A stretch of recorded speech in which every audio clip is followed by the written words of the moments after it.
Hey friends, this is Angela from Art of Creation Homestead, and today I'm finally going to show you how to make that pumpkin roll cake.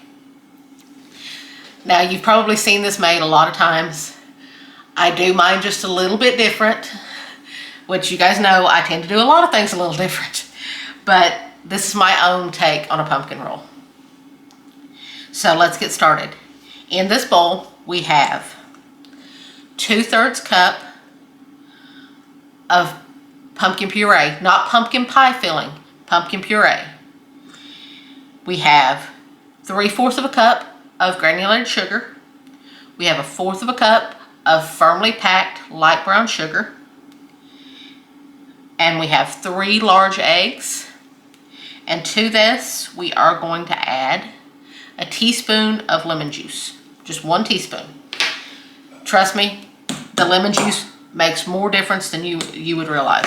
Just like splitting the sugars makes way more difference than you would realize.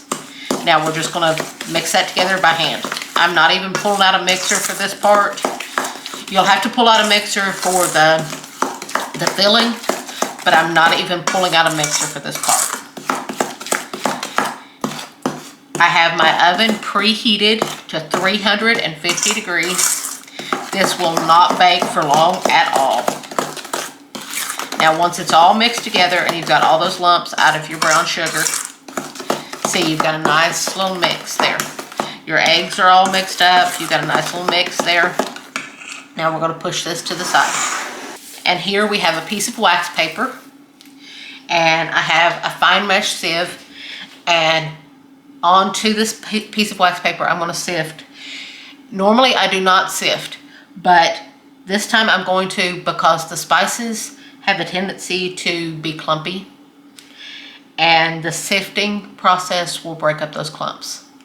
So I am going to sift onto this piece of wax paper. I'm going to sift 3/4 of a cup of all-purpose flour, 1/2 teaspoon of salt, 1 teaspoon of baking powder, not baking soda, baking powder, 3/4 of a teaspoon of ginger, and a teaspoon of cinnamon. Now I'm going to sift this onto here. And please ignore the sound of my heat. It is very cold today. We have turned very cold here, and it's pretty cold. So you're going to hear the sound of my heat. So now we've got all of this all done. Now we are going to use this as a funnel. That's why I sifted it onto wax paper, because we are going to use this as a funnel, and we are going to dump our dry ingredients in. Now I'm just going to mix this in, like I've told you, just by hand. I'm not using a mixer for this part. And where I vary on this, you probably saw that I just put ginger and cinnamon.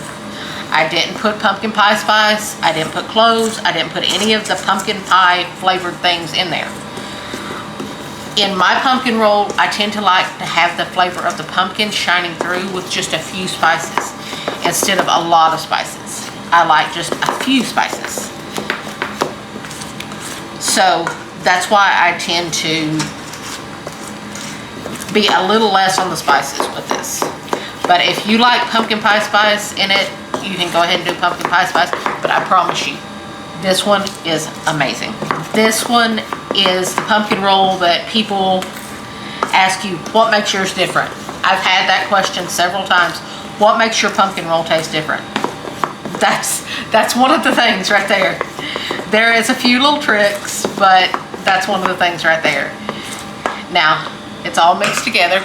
We have just a plain jelly roll pan. Like I said, they're roughly about 17 inches by 12 inches. And I'm going to put on a sheet of parchment paper. Now, most of the time you don't see people do that. Trust me, this is my little tip. This is my little tip that's going to make it much easier. Now, you want to spray down that parchment paper with some cooking spray. Now we are going to take our batter and we are going to spread it onto our jelly roll pan. See, as you can see, it's kind of a medium thick cake batter. You have to be very picky with the measurements on any kind of roll cake, because if it's too soft, it's just going to tear up when you try to roll it. If it's too stiff, it's going to crack when you try to roll it. Which, by the way, they have a tendency to crack a lot when you start to roll them. It's okay. It really is. I know people give you all kinds of tips and tricks and all of this stuff to keep them from cracking. Sometimes you can do your very best and it's still going to crack. And you have to be okay with that. When you're making a roll cake like this, a jelly roll type cake, you have to be okay with that. You have to be okay with knowing, okay, it may crack, but it's okay. It's still going to taste delicious, and trust me, by the time you get it rolled up with filling and everything, nobody's going to know that it cracked. Nobody's going to know it but you. So you want to spread it out very evenly. Make sure it's in all the corners, nice and even. And now we are going to put this into our 350-degree oven. This isn't going to take long at all. You want to put it in there until when you touch it in the middle, you know that it's set. And when you insert a toothpick in the center, you want it to be pretty much clean with this, because you want this to be a little drier. Not horribly drier, but you want it to be a little bit drier. So a few moist crumbs is okay, but clean is okay as well. Now, you also, before you put it in there, you want to wrap it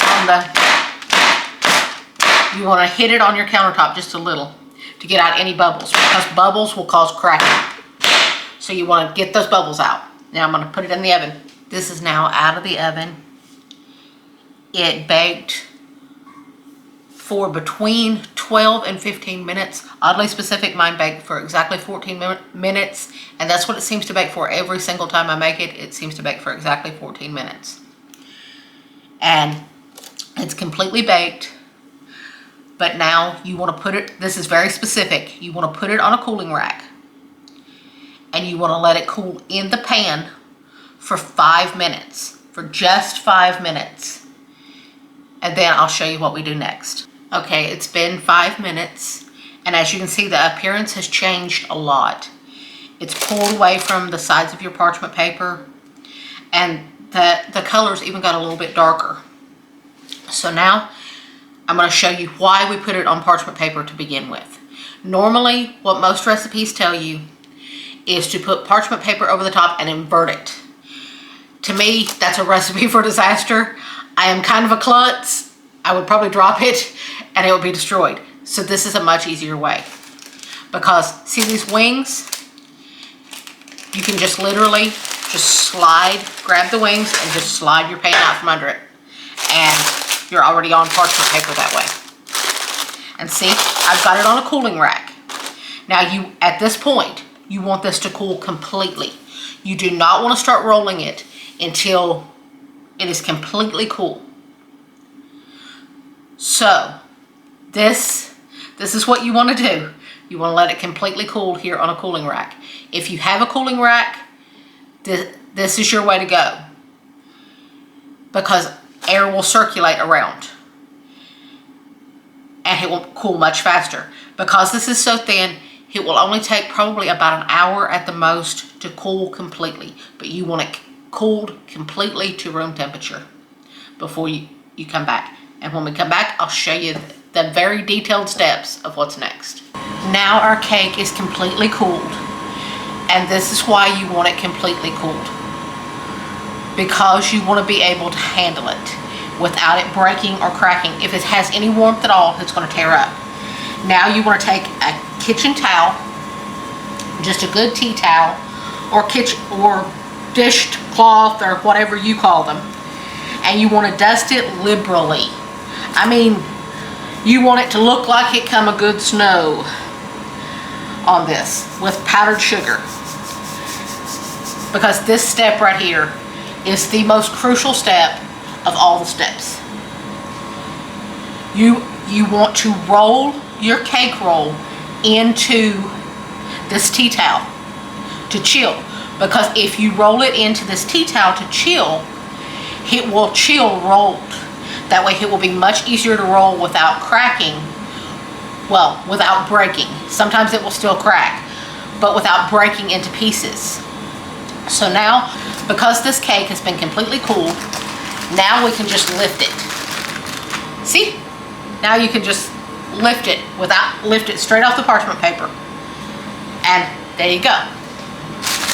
Set it right on top of your powdered sugar. Now you have a choice to make.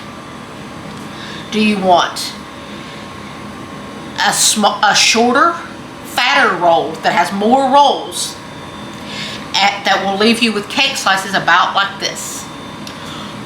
Or do you want a long, skinnier roll with fewer rolls that you will end up with slices about like this? Because if you want the fatter slices, you will roll from the short side over. If you want the longer slices, if you want the smaller slices, you will roll from the long side. Today, because it's just me and Jason eating this, normally I'm taking this for Thanksgiving dinner, for Thanksgiving dessert. So normally I will do the long side.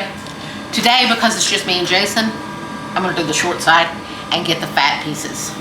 So you want to take your kitchen towel, you want to roll it in like this, fold it in, and you want to start rolling from whichever direction you are going to roll it from. Now I will tell you, this side of your cake is pretty sticky. So what I'm going to do is that I'm going to dust this side with a little powdered sugar as well. That way it does not stick to your tea towel. And you want to push this powdered sugar over, cover it really good in powdered sugar. Now you want to fold your towel onto it the way I showed you, and you want to start rolling. Just roll it up into your tea towel. And see, now you've got a nice roll. Now you are going to put this in the refrigerator and you are going to chill this for 45 minutes. Do not do it for longer than that, because as it gets colder and colder, it gets more and more brittle. So you do not want it to get brittle. Chill it for 45 minutes, then it gets nice and cold and the roll sets without becoming brittle. So now I'm going to put this in the refrigerator. I'll be back in 45 minutes and show you what it looks like, and we'll get the filling made and get this filled. But that 45 minutes will go like that. Okay, now we have about 5 or 10 minutes left on our pumpkin roll chilling. So I'm going to make the filling now. You have to do this in a mixer. You can do it with a hand mixer or a stand mixer. I am choosing to use the KitchenAid because it makes my life a little easier. But you have to use a mixer for this. In the bowl of my mixer, I have 1 8-ounce brick of cream cheese and 1 stick, which is ½ a cup of unsalted butter, and they have both been brought to room temperature. They're both nice and soft at room temperature. And to that, I'm going to add, roughly measured, because you guys know I don't measure vanilla, 2 teaspoons of vanilla extract. Now I'm going to whip these 2 together until they are nice and creamy. Now, as you can see, they are nice and creamy. I'm going to scrape down my paddle, and I'm going to scrape down my bowl. You want to scrape everything down before you add the powdered sugar. You're kind of making kind of a less sweet version of cream cheese frosting. So now on this cheap little bendable paper plate, you know, the little cheap ones, I have 1 cup and 1/4 of powdered sugar. Now the reason I have it in one of these cheap paper plates is because when you have a small amount of ingredient like that, you can just bend the paper plate. You can just bend your paper plate and use it as a funnel to funnel in your dry ingredients. And see, now I just dumped in all of my powdered sugar, and now I'm going to blend it until it's smooth. Now it is nice and smooth and fluffy and tastes amazing because I have tasted it.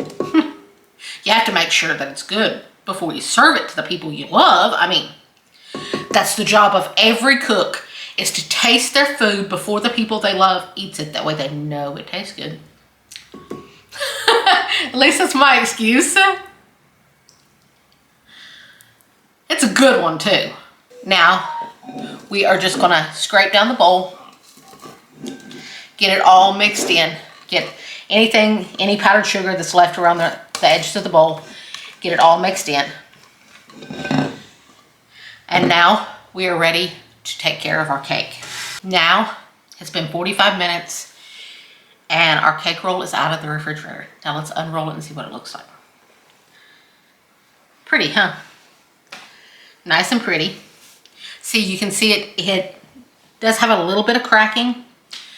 Don't worry about it. Don't stress out over cracking. Now you want to dust off some of this excess powdered sugar,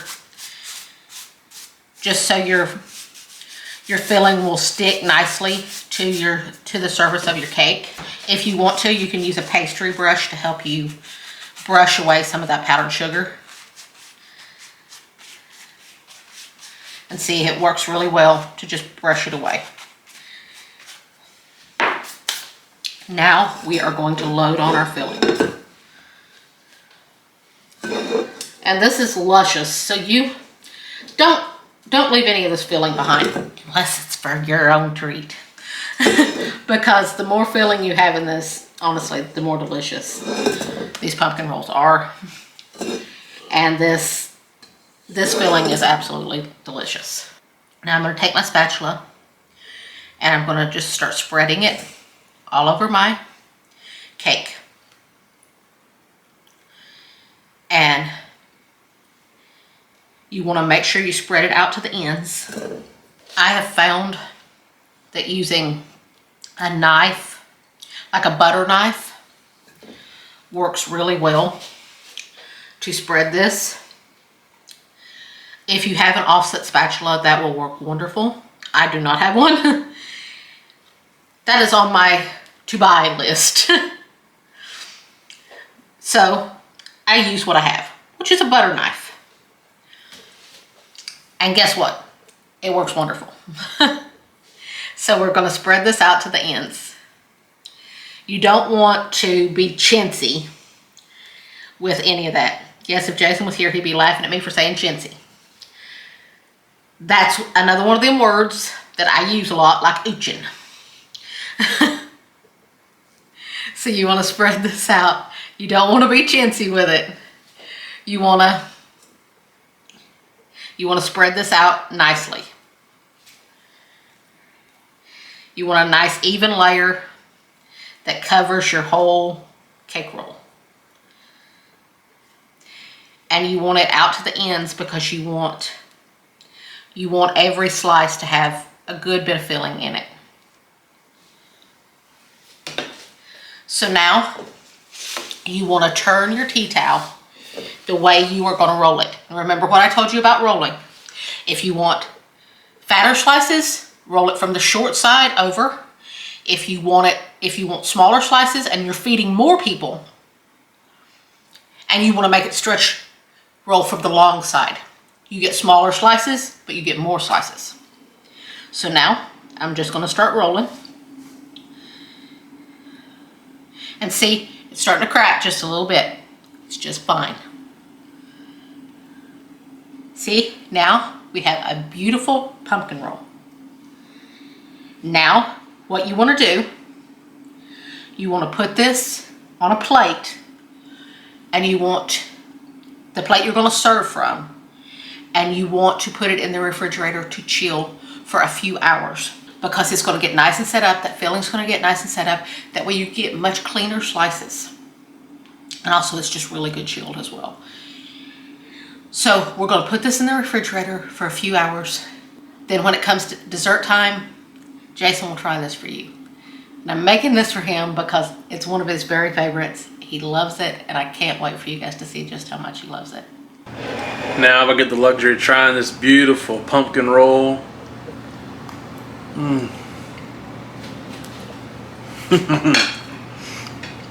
They're so good. Angela hadn't made one of these in a long time. That's just delicious.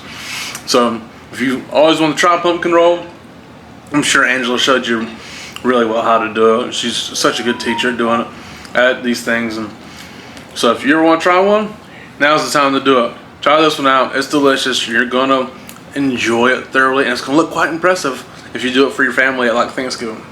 So thank y'all for watching. We do appreciate it. My name is Jason. That's Angela K. This is Art of Creation Homestead. We love y'all. God bless you and goodbye.